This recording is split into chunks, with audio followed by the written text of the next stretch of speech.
Most women don't realize the power they hold in silence, not the silence of passivity or avoidance, but the profound magnetic silence of a woman who no longer seeks to explain her existence to the world. A woman who is withdrawn from the exhausting performance of validation seeking becomes, in the eyes of many men, an unbearable mystery. Carl Jung would call her anima incarnate, the embodiment of his deepest unconscious projections, wrapped in feminine form, yet unreachable. To read Carl Jung properly is to learn the language of symbols, not sentences. It is to decode the images that haunt the male psyche when he loses access to a woman's warmth, to understand the shadow he casts onto her when she steps back into solitude. You don't merely read Jung, you enter into a dialogue with the parts of yourself you've disowned. And for many men, that disowned part is precisely the feminine, the silent, the mysterious, the reflective pool that shows him what he cannot bear to see in himself. Imagine this. You're a man accustomed to control, to knowing, to fixing. You meet a woman who listens more than she speaks, who smiles without explaining why, who chooses to vanish for days, perhaps weeks, into her own inner sanctum without apology. To the uninitiated male ego, this is intolerable. He must know why. He must possess the key to her silence, but he cannot. And it's in that impossibility, the forbidden door, that his obsession is born. Jung taught that the feminine, when projected onto, becomes a vessel for the male unconscious. She carries his lost soul fragments, his wounded mother complex, his fear of annihilation. When a woman becomes silent, when she refuses to perform the role he unconsciously assigned to her, she triggers his deepest confrontation with the unknown. His anima stops being sweet and starts being terrifying. She morphs into Lilith, into Persephone, into the dark goddess who refuses to be tamed. This is not about manipulation. This is about archetypal reality. The woman who understands her own depths does not need to weaponize her silence. It becomes powerful all on its own. The man who chases her, who loses sleep over her withdrawal, is not merely mourning the loss of her attention. He is confronting the collapse of his projected world. His ego crumbles because the mirror has gone dark. The image of himself he maintained through her gaze, gone. He is left alone with his own shadow. What would you think if I told you that this is exactly where his transformation begins?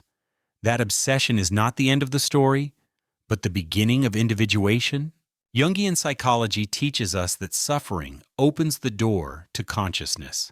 The man who is forced to sit with his longing, who cannot resolve it by forcing the woman back into his orbit, must either evolve or break. He may rage, he may bargain, he may spiral into jealousy, regret, or even hatred. But beneath all of that noise is something quieter, something sacred, the call to turn inward. For the woman, this dynamic is perilous only if she abandons herself to soothe him. If she explains her silence, if she returns too soon, she becomes an object again. A projection, not a person. Her silence, if held properly, invites him into a deeper process. It asks him to meet his own wounded boy, the one who fears abandonment, the one who needs the feminine not as a lover but as a mother, forever tending his ego's fragile scaffolding. But the feminine shadow is not here to mother him. She is here to initiate him into maturity, into self-awareness, into the death of the false self. To read Carl Jung is to understand this psychic dance at its roots. It is to see that the attraction between man and woman is not merely biological or emotional. It is mythological. It is the oldest story on earth. Eros and Psyche, Shiva and Shakti, the seeker and the oracle. The feminine shadow does not soothe the man's ego. She burns it away. In doing so, she risks his resentment, but she also gifts him the chance to become whole. So if you are the woman who has chosen silence, who has withdrawn not out of spite, but out of sacred necessity, know this: you have stepped into an archetypal role, far beyond ordinary romance. You have become the mirror he cannot shatter, the mystery he cannot solve. Men are not taught to handle mystery. They are taught to pursue, to conquer, to solve. Yet the silent feminine shadow is not a puzzle to be solved. It is a descent. It is the doorway into his own unconscious, into the spaces he has avoided all his life.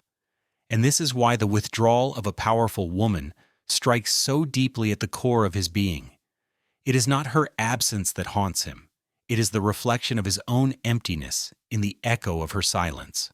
Carl Jung wrote that the feminine is the portal to the self, the transcendent center of wholeness that every man secretly seeks. But when he chases the woman instead of turning inward, he mistakes the symbol for the source. He projects divinity onto her body, her smile, her attention. And when she steps away, the loss feels catastrophic, as if he has been exiled from paradise. But paradise was never in her. It was in the wholeness he refuses to claim for himself. This is why obsession is born, not from love, but from projection. The man who obsesses over the silent woman is really obsessed with the parts of himself he cannot access. His longing is not truly for her. It is for the lost anima, the feminine aspect of his own psyche that he has buried beneath layers of control, logic, and avoidance. When a woman reads Carl Jung with true depth, she begins to understand this pattern. She sees that men do not chase her because of who she is. They chase the symbolic image they have cast onto her. She becomes the muse, the savior, the temptress, the destroyer. Each man assigns her a role, often without knowing it. And when she refuses to play along, when she claims her own inner life instead of feeding his ego, she becomes dangerous in his eyes. But danger is not always destructive. In fact, Jung teaches that the encounter with danger is the first step toward real transformation. For a man, the silent woman becomes an initiation into his own psychic death, the death of his illusions, his entitlements, his need for control. Her withdrawal forces him to face the void within. He may try to escape it, but if he stays long enough, something remarkable happens.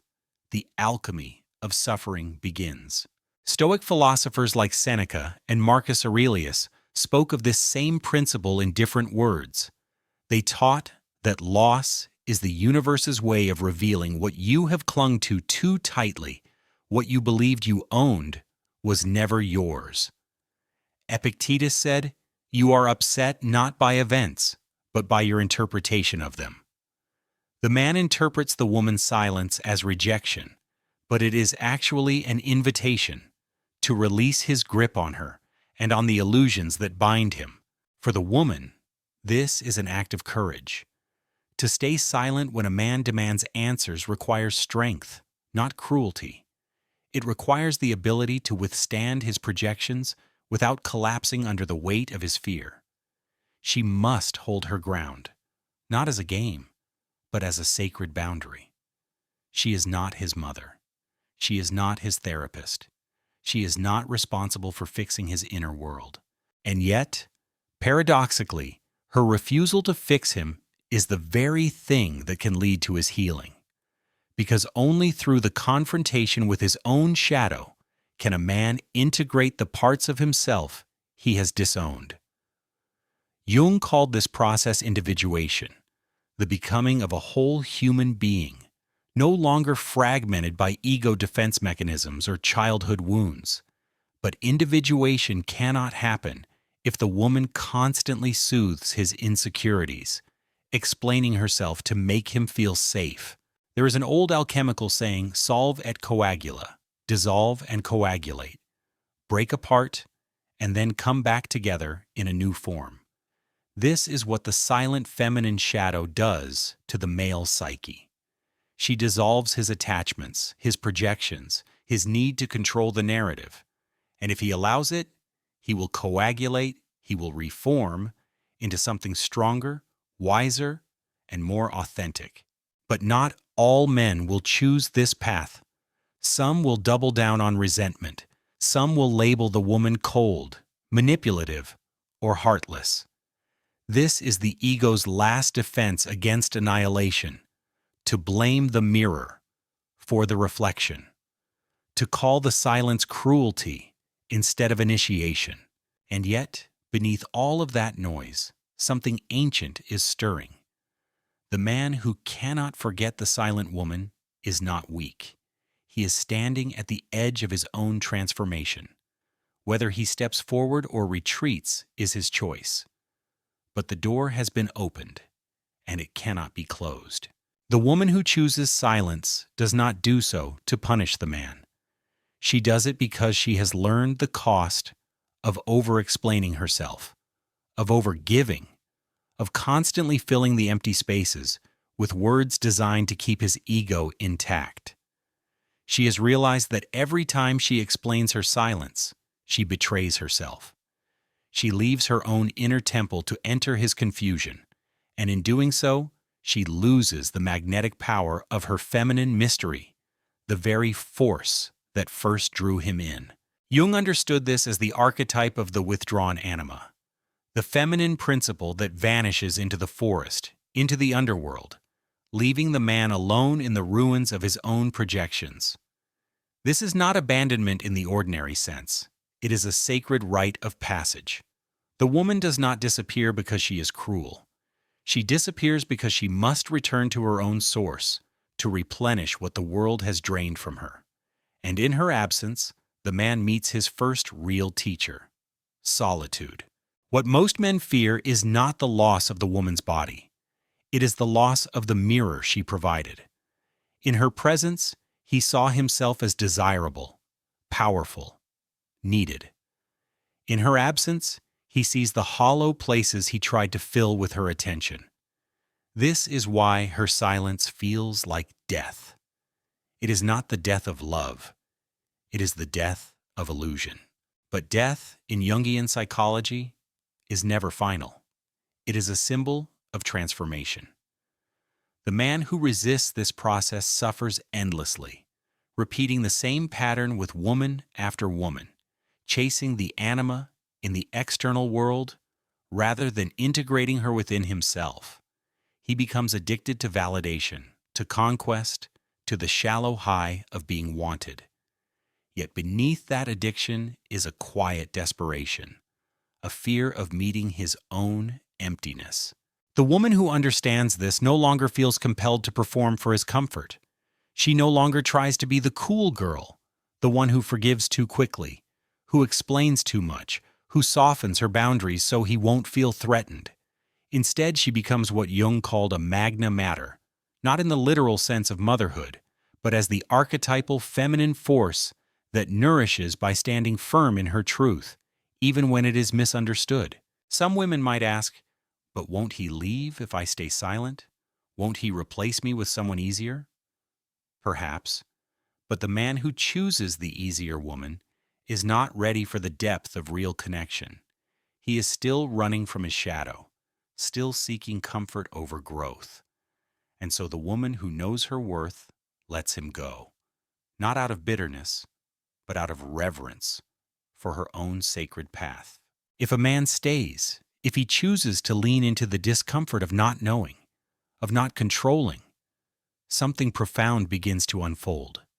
He starts to see the woman not as an object of desire, but as a reflection of his own psyche.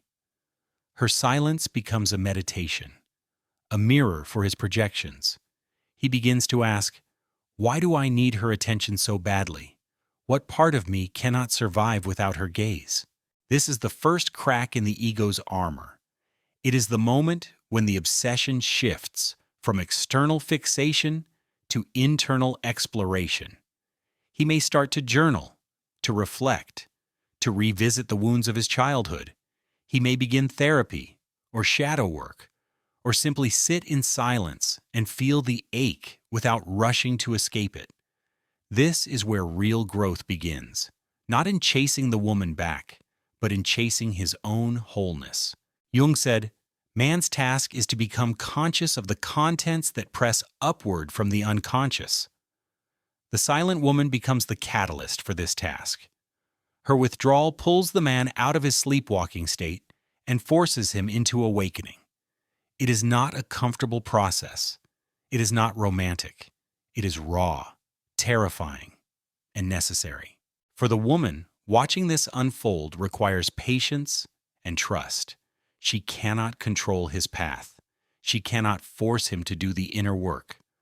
All she can do is hold her silence like a sacred flame, knowing that true connection can only happen between two whole people, not between a man and his projection.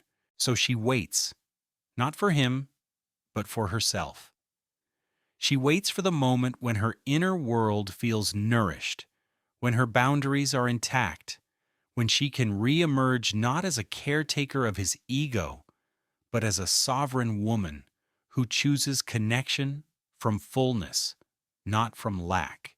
In this space, obsession dissolves into reverence, longing transforms into understanding, and the man, if he chooses the path of depth over comfort, begins to see her not as an answer to his emptiness, but as a guide who pointed him back to himself. There comes a moment in this psychological dance when both man and woman stand at the edge of transformation. The woman, having chosen her silence, enters the sacred solitude of the feminine. The man, having been denied the comfort of her constant availability, stands before the abyss of his own shadow.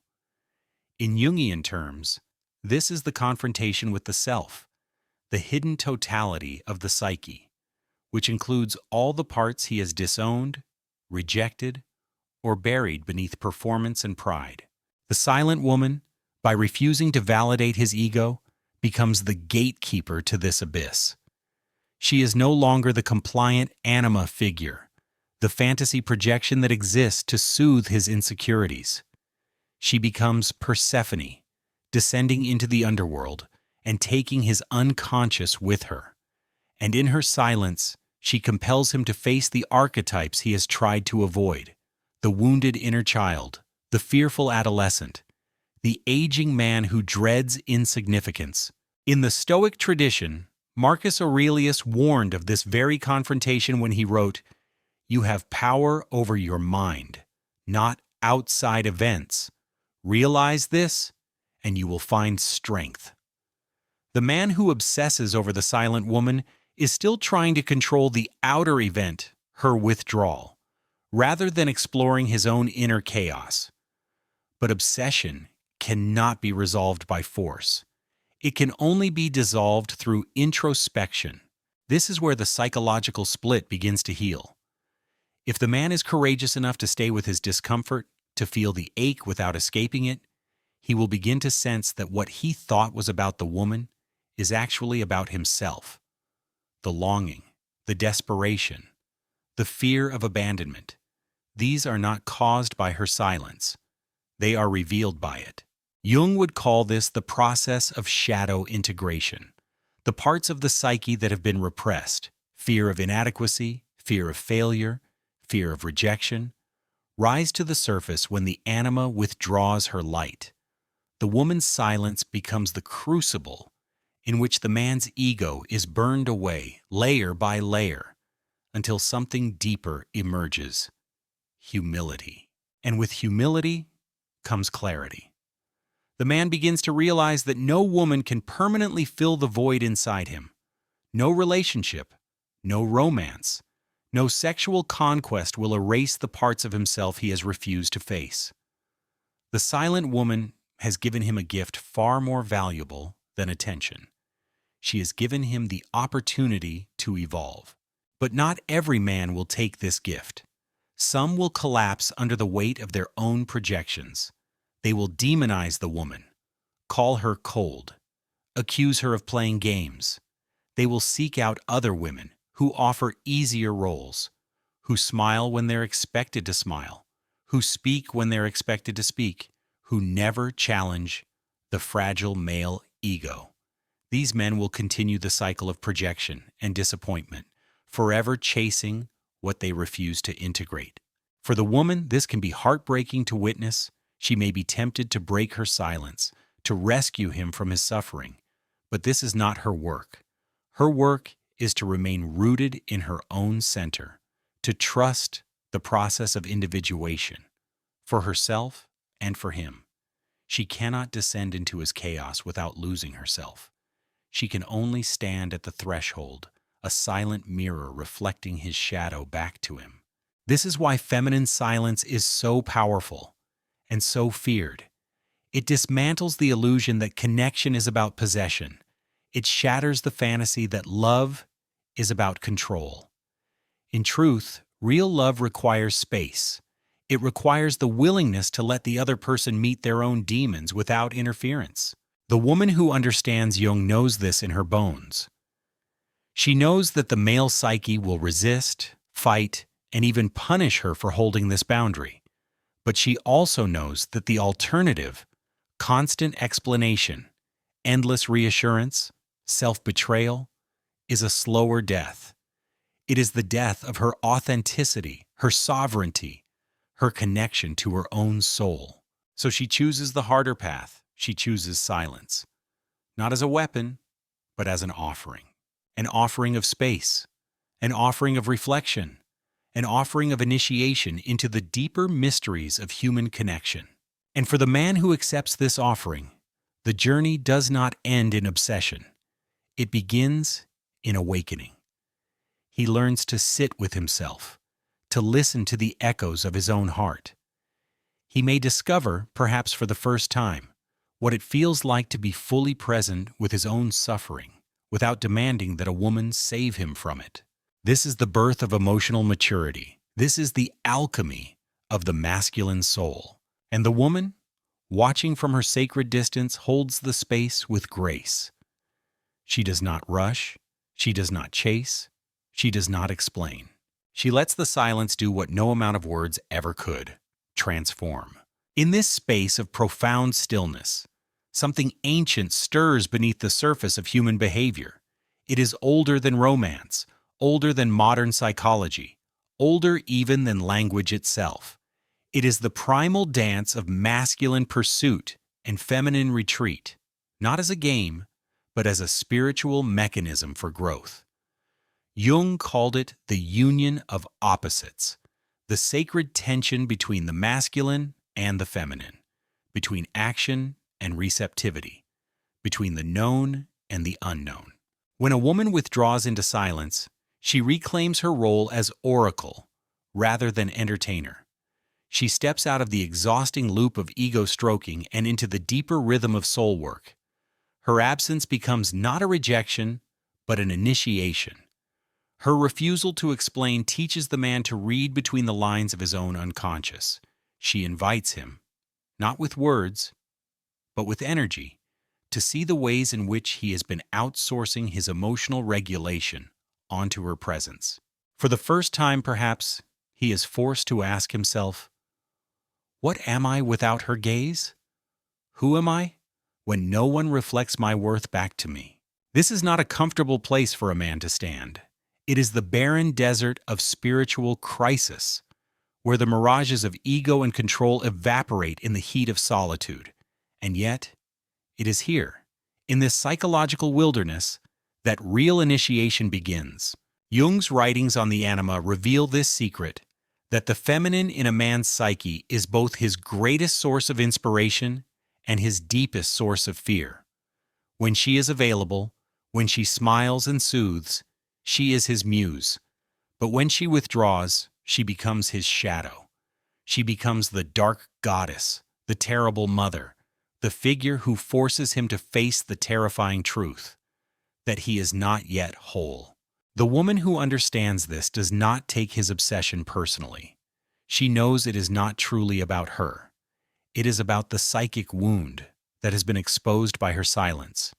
It is about the longing for the maternal, for unconditional acceptance, for a return to the womb of certainty. But life does not grant that certainty, nor should it. If a man is to grow, he must relinquish his fantasy of possession. He must allow the anima to remain wild, autonomous, and free. Only then can he stop chasing her in the external world and begin integrating her within himself. This is the path of individuation, the lifelong process of becoming a whole, conscious human being. It requires the death of the ego's illusions, the dismantling of the false self.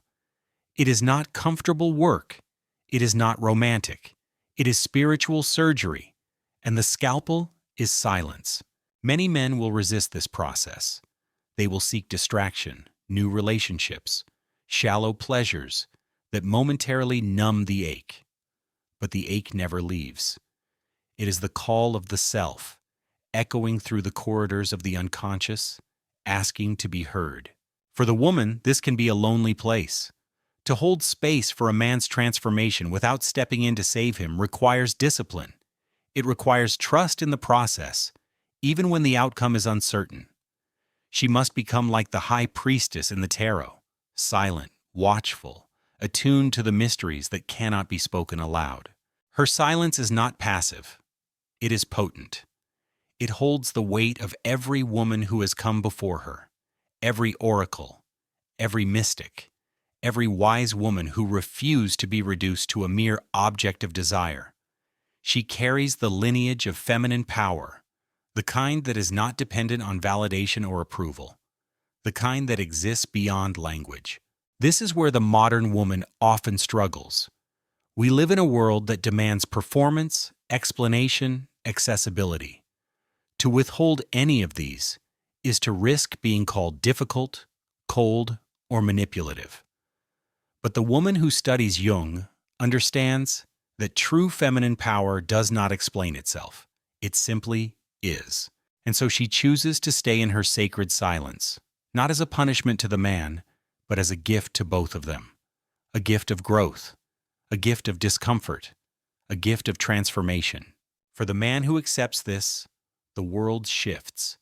He stops viewing the woman as an object to acquire and starts seeing her as a mirror for his own soul.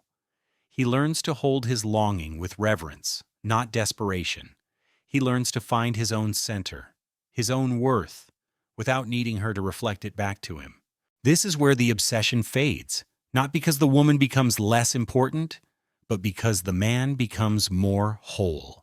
There is a quiet revolution that takes place inside the man who chooses to face himself rather than chase the woman who has withdrawn.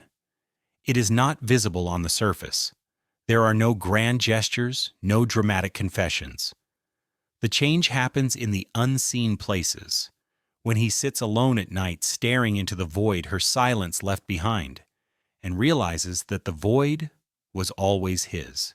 This is the confrontation with the shadow self, the collection of all the rejected pieces of the psyche, his insecurities, his need for control, his fear of failure, his unspoken wounds.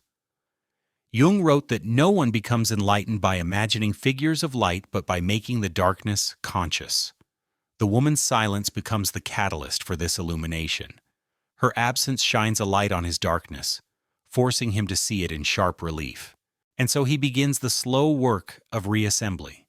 He stops asking, "Why did she leave me in silence?" and starts asking, "Why does her silence terrify me so deeply?" This is the shift from projection to introspection. It is the death of the boy and the birth of the man. For the woman, this transformation is invisible unless she knows how to see it. She may feel his energy shift in subtle ways, a softening of his neediness, a steadiness in his gaze, a humility that replaces the entitlement he once carried. He no longer tries to pull her back into his orbit with manipulation or guilt. He stands, for the first time, on his own foundation. But not all men arrive here. Some will resent the woman for the pain her silence caused. They will accuse her of cruelty because they cannot yet see that her withdrawal was not about punishment. It was about awakening. Others will cycle through obsession, moving from one woman to the next, hoping to find one who never withdraws. never says no, never reminds them of their own emptiness. Yet the few, the rare few, will evolve. They will understand that the woman who chooses solitude is not rejecting them. She is rejecting the false dynamic where her energy is used to prop up their unintegrated ego. She is not withholding love. She is withholding codependency. And in this space, something radical happens. The man begins to reclaim his own anima. In Jungian psychology, the anima is not just a projection onto women. It is the inner feminine aspect of the male psyche. It is creativity, emotion, intuition, and vulnerability. When a man fails to integrate his anima, he chases it in the outer world, projecting it onto women and becoming obsessed with their attention. But when he integrates it, he becomes whole. This does not mean he stops desiring women or relationships. It means he no longer needs to possess them to feel complete. His love becomes freer, less desperate, more reverent. He can appreciate a woman's silence without collapsing into panic. He can witness her withdrawal without interpreting it as abandonment. He can respect her sovereignty because he has finally learned to respect his own. For the woman, this changes everything. She no longer has to dim her light or shrink herself to make a man feel safe. She no longer needs to explain her boundaries or justify her solitude. She becomes what Jung called the self-possessed woman, a woman who belongs to herself first. And in this state, real connection becomes possible. Not the connection of projection and fantasy, but the connection of two whole people meeting in mutual respect. The woman is no longer a symbol for the man's unresolved trauma, and the man is no longer a seeker of maternal rescue. They see each other clearly, without the fog of unmet needs distorting the view. This is where attraction shifts from obsession to devotion. Not the devotion of worship, but of conscious choice. The man does not need the woman to complete him. He chooses to love her because he is already complete. The woman does not need the man to validate her worth. She chooses to engage with him because she honors her own worth. And so the silent feminine shadow is not a curse, but a crucible. It burns away the false connections, the ego games, the hollow dependencies. What remains is something purer, rarer, a love that is not built on need, but on freedom. The woman becomes not just a lover or a partner, but a sovereign being, a reflection of the mystery that no man can fully possess. And the man becomes not just a suitor or a pursuer, but a whole human being, no longer terrified by the unknown. They stand, finally, as equals, not because they have resolved all tension, but because they have learned to hold it with grace. And the woman who knows her worth doesn't chase, she chooses.